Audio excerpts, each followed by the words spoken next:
बसों से किसी प्रकार घर निकलना शुरू कर दिए हैं। अगर लॉकडाउन लगाना हो तो पहले से ही बता दो, ऐसा ना हो कि फिर वही पैदल लोग निकलें, साइकिल से निकलें और जगह जगह आपकी पुलिस पीटे, कान पकड़ के उठवाए बैठवाए। पहले बता देना, नहीं ऐसे नहीं कि हुजूर आए 8 बजे और कह दें बहनों भाइयों कल रात 12 बजे से, ऐसा नहीं चलेगा। आप हो गया, आपने अविवेकपूर्ण निर्णय लिया था, पीटा गया लोगों को, कितने लोग मर गए रास्ते में, दम तोड़ दिए। यदि संक्रमण बढ़ रहा है, इस पर कोई टिप्पणी नहीं करनी है तो पहले से प्लान तैयार कर लीजिए और लोगों से सलाह ले लीजिए, मंत्रिमंडल से सलाह ले लीजिए, अधिकारियों से सलाह लीजिए, सलाह मानना सीखिए। यह नहीं कि हम आज आए और घोषणा कर दिए और कल से जो जहां है वहीं रुक जाए। उत्तर प्रदेश में 24 घंटे में 72 मौतों का आंकड़ा दर्ज किया गया है। सबसे अधिक 40 रुपए भैया, 40 मरने वालों की संख्या है। 40 बाद प्रयागराज में, तीसरा कानपुर है। तो दोस्तों, यह जो संक्रमण की स्थिति है, अगर प्रदेश को, उत्तर प्रदेश में देखा जाए तो कई जगह रात्रि का कर्फ्यू है, लखनऊ है, वाराणसी है, कानपुर इत्यादि इत्यादि इत्यादि जगहों पर लोग घर से भी निकलना बंद कर दिए हैं, अपनी सुरक्षा अपने कर रहे हैं। सबसे बड़ा संकट महाराष्ट्र और गुजरात राज्यों में है, जहां बहुलता में लोग आए तो थे अपने घरों, फिर लगा कि अब चीजें सामान्य हो गई, किसी तरह से लोग लटक कर बसों में, ट्रकों में, रेलगाड़ियों में लोग चले गए, जाकर के नौकरी व्यवसाय कर रहे हैं। महाराष्ट्र की स्थिति है, धारा 144 लागू हो गई और लॉकडाउन भी लग गया वहां, एक तरह से जरूरी सामानों को छोड़कर। सैनिटाइजर आपको मिल जाएगा, सैनिटाइजर बनाने वाली कंपनी पूर्ण योगदान करेगी, वह बंद नहीं रहेगी, दवाओं की कंपनियां बंद नहीं रहेंगी, मंदिर मस्जिद बंद, गिरजाघर गुरुद्वारा बंद, लेकिन मदिरालय खुला रहेगा, उसमें आपको दिक्कत नहीं है। और मुझे पीने का शौक नहीं, पीता हूं गम भुलाने को, तेरी यादें मिटाने को।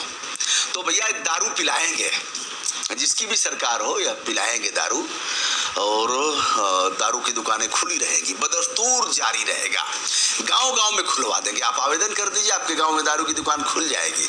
आप बाहर निकलेंगे, एक तरफ चाय की दुकान है, अंडा है, वहीं बगल में दारू है। दूध की दुकान नहीं रहेगी कि दूध की दुकान और ऐसे दूध फेंट करके और कुल्हड़ में दिया जाए, लेकिन दारू की दुकान आपको गाँव गाँव में मिल जाएगी। यह है क्योंकि दारू में इनका प्राण बसता है और दारू से ही इनका चलता है। रेवेन्यू, सबसे अधिक रेवेन्यू दारू में ही मिलता है। ट्रेनें जो चल रही है स्पेशल, मतलब कोई स्पेशल कुछ किया नहीं, लेकिन किराया बढ़ा दिया। अगर वातानुकूलित आप यात्रा कर रहे हैं तो एसी चला देगा, एहसास करा देगा कि चलिए भैया एसी चल रहे। ठिठुर रहे हैं लोग, मैंने देखा, ठिठुर रहे हैं, एसी बंद नहीं हो रही है, ठिठुर रहे हैं लोग। कंबल आपको नहीं मिलेगा क्योंकि संक्रमण हो जाएगा भैया कंबल से, और जो आपको मिलता है सफेद वाला चद्दर, उससे संक्रमण हो जाएगा। तो किराया बढ़ा दिया गया। ट्रेनों में अगर देखा जाए, महाराष्ट्र और गुजरात से आने वाली ट्रेनों की बहुत खराब स्थिति है, कहीं भी उनमें आरक्षण मिल नहीं रहा है। इधर धंधा किसका चमका है? लॉकडाउन में जो प्राइवेट बसों की कंपनियां हैं, जो मालिक हैं, उन लोगों के धंधे चमक गए हैं, क्योंकि इनके पास तो उस तरह की बसें हैं नहीं, लग्जरी बसें। अब आप दिल्ली से अगर मुंबई जाना चाहें तो आपको बसें मिल जाएंगी, दिल्ली से अगर आप बिहार के किसी कोने में जाना चाहें तो यहाँ बसें मिल जाएंगी, दिल्ली से बनारस, दिल्ली से पटना, दिल्ली से मुजफ्फरपुर, दिल्ली से गोरखपुर, दिल्ली से मुंबई, दिल्ली से बड़ोदरा, दिल्ली से, मतलब इस तरह से बड़ोदरा से दिल्ली, ऐसे तमाम स्थानों पर आपको बसें मिल जाएंगी। बसों में भी सोने का है, बैठने का है, उसी में लेटिन भी है, आप पेशाब करने के लिए आपको उतरना नहीं पड़ेगा, आप जाएंगे, एक छोटी सी केबिन होगी, उसमें आप जो लघु शंका वगैरह कर लेंगे, आपको दिक्कत नहीं होगी। तो बसों में किराया बहुत अधिक है और ऐसे में उनके सामने बहुत संकट है। हुजूर, यदि लॉकडाउन लगाना है, भैया लॉकडाउन तो लगेगा। अब यह है कि बंगाल को छोड़कर, बंगाल सहित कुछ प्रांतों को छोड़कर और शेष प्रांतों में बहुत भयंकर स्थिति है। बंगाल में भयंकर स्थिति नहीं रहेगी क्योंकि वहां तो लड़ाकू लोग इस समय गए हैं, सब लड़ने वाले, और लड़ने वालों के सामने कोविड-19 की क्या हैसियत है। कोरोना की औकात नहीं है कि ऐसे लोग जब दीदी ओम नमः दीदी जब पढ़ेगी मंत्र सप्तशती का पाठ करती हैं तो दीदी जब पाठ करेंगी तो कोरोना भाग जाएगा, क्योंकि देवी दुर्गा के सामने कोरोना आएगा कैसे।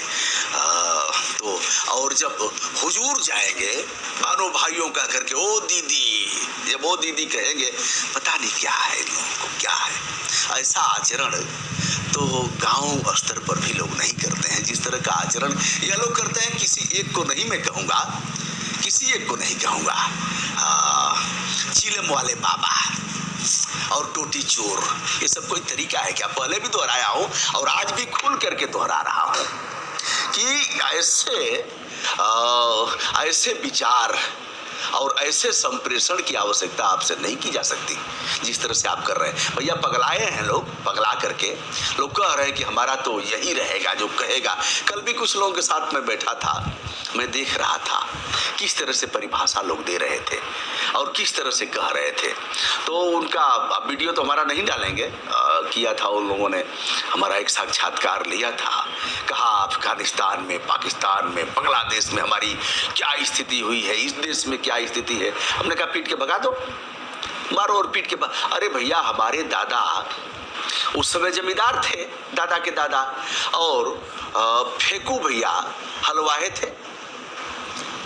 जो डंडा बैलों पर पड़ता था वही डंडा फेंकू भैया के साथ था।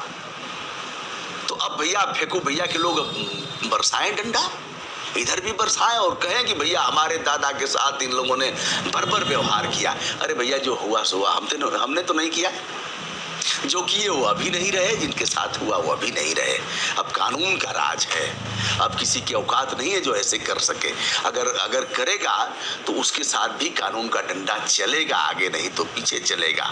अगर पुलिस अपराध दर्ज नहीं करेगी तो सोशल मीडिया है, ऐसे जाबाज लोग हैं जो सीना ठोक करके ऐसा करेंगे। तो भैया अगर लॉकडाउन लगाना है तो अभी से बता दो, लोग अपने अपने घर पहुंच जाएंगे।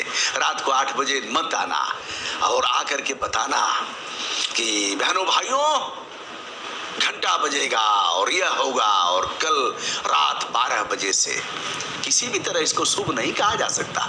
जो लोग मरे हैं उनका जीवन आप नहीं लौटा सकते।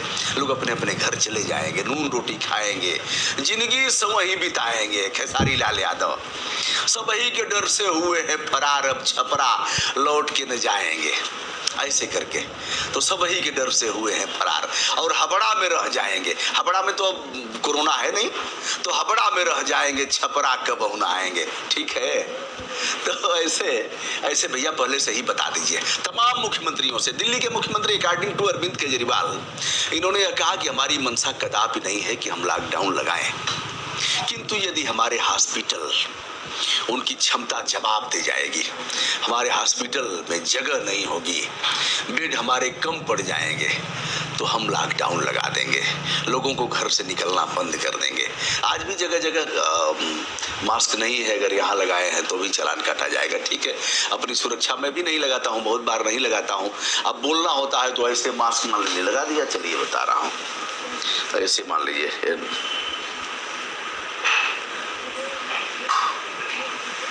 ऐसे मान लीजिए लगा दिया। अब बोल रहा हूँ तो ऐसे बोल रहा हूँ तो ऐसे आएगा। अब यह खुल गया, फिर इसको सरका रहा हूँ तो लोग कहेंगे बताइए मास्क कैसे लगाए हैं और बार बार हाथ लगा रहे हैं। तो अब ऐसे में दिक्कत हो जाती है कि ऐसे होता रहेगा। तो अब वहाँ मास्क ऐसे कर लेंगे भैया, लोग गरियाएं ना, इसलिए यहाँ कर लिया जाए।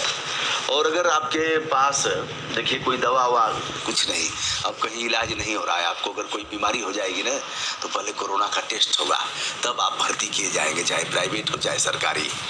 और अगर भूल से भी कोरोना, अगर आपका एक्सीडेंट हो गया, बनारस की हाल बता रहा हूँ, अगर आपका एक्सीडेंट हो गया तो आपकी जांच होगी, क्लॉटिंग हो गई है, आपका इलाज नहीं होगा। इलाज इसलिए नहीं होगा कि दिखा दिया जाएगा कि कोरोना है, हो ना हो मैं नहीं जानता कि क्या है, लेकिन ऐसे तमाम मामलों को जानता हूं कि कोरोना संक्रमित दिखा दिया गया, एक वार्ड में आपको फेंक दिया गया और आप उसी में रहिए, काढ़ा वढ़ा पीजिए, और क्लॉटिंग और बढ़ती गई, ब्रेन हेमरेज और बढ़ता गया, और श्री राम नाम सत्य हो जाएगा। यही स्थिति है। तो भैया काढ़ा वढ़ा पी करके अपनी प्रतिरोधक क्षमता बढ़ाइए। मैं भी कल पानी पी लिया था, कहीं से मिल गया, ऐसे ही ठंडा पानी मिल गया तो गला हमारा पकड़ लिया, लगा कि दिक्कत होगी, तो अब सामान्य हो रहा हूँ। काली मिर्च खा करके, जीरा खाया, काली मिर्च खाया, हल्दी खूब घोर करके, और दूध नहीं मिलेगा गाय का, कहाँ मिलेगा, तो हल्दी को गर्म पानी में डाल करके 1 चम्मच हल्दी और मारा, ऐसे गला ठीक हो गया और फिर अपने भी ठीक हो गया। रात को बुखार जैसी स्थिति हो गई थी, इस समय मैं ठीक हूँ। तो दोस्तों, एक दिन के लिए दिल्ली आना हुआ था और दिल्ली से मैं वापस हो रहा हूँ, क्योंकि रिस्क ऐसे मामलों में नहीं लेना है, घर से ही रह करके ऐसे करूँगा। तो हुजूर, यदि लॉकडाउन लगेगा, मैं जानता हूं बंगाल के बाद ऐसा होगा, बंगाल और अन्य राज्यों में जो चुनाव की स्थिति जैसे ही आएगा परिणाम, वैसे ही हुजूर बोलेंगे आकर के, दाढ़ी वाला बाबा आएगा और बोलेगा, बहनों भाइयों, राष्ट्र हित में ऐसा किया जा, करना ठीक रहेगा कि नहीं रहेगा? ठीक रहेगा बोलेंगे ही, और क्या करेंगे। तो दाढ़ी वाले बाबा को प्रणाम, और मुख्यमंत्री जी जितने लोग हैं भैया पहले बता दीजिए।